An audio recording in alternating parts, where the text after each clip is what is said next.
दुखी होगा। मैं तो कहता हूं कि वो महिला जो एक बेटे को जन्म देती है नागिन की तरह होती है। कैसी होती है? और तुम में से ज्यादातर ऐसी होगी, है ना? सबने यही कारनामा दिया होगा अंजाम। गीता पढ़ के देखिए। गीता ये कहती है कि दुनिया का सबसे बड़ा पाप अपने वंश का विनाश होना है।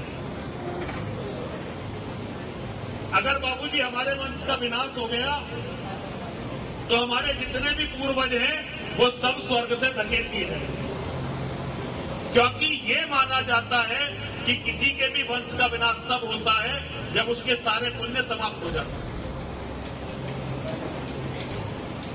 और आप एक बेटा, फिर उसके एक बेटा, कोई ना लड़े, कोई ना मरे, तो अभी 5 या 6 पीढ़ी में वंश खत्म हो ही जाना है।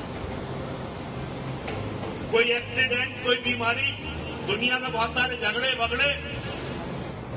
तो मेरी बेटियों, जो गलती तुमने कर दी अब अपने बच्चों से कहना, एक तो अपने बच्चों की शादी जल्दी करना।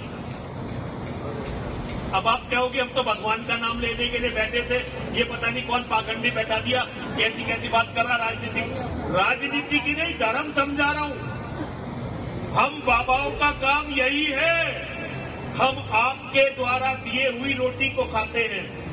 हमने जो ये कपड़े पहन रखे हैं आप में से किसी ने दान दिए हुए, ये घड़ी आपकी दान दी हुई है, ये कड़ा, ये चश्मा, हर रोटी का टुकड़ा, एक भी रोटी का टुकड़ा हमने कमाया नहीं।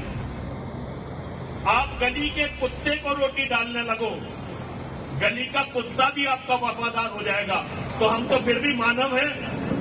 अब जब हमें आप रोटी दे रहे हो तो हमारा तो भगवान से केवल यही कहना है कि भगवान सदैव आपकी रक्षा करें।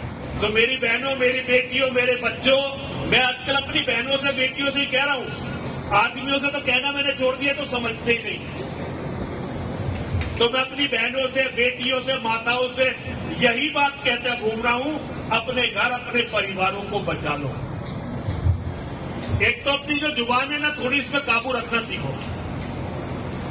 और जुबान का प्रयोग घर में प्यार बढ़ाने के लिए करो। अपने पति को उसके भाइयों से, भतीजों से जोड़ने के लिए करो। ऐसा धरती पर कोई बेटा नहीं होता, कितना ही लायक बेटा हो, 1-2 बार जीवन में जरूर कहता है कि तुमने हमारे लिए किया क्या। और यही बात अगर देवर के लड़के, जेठ के लड़के कोई कह दें तो उनसे लड़ाई।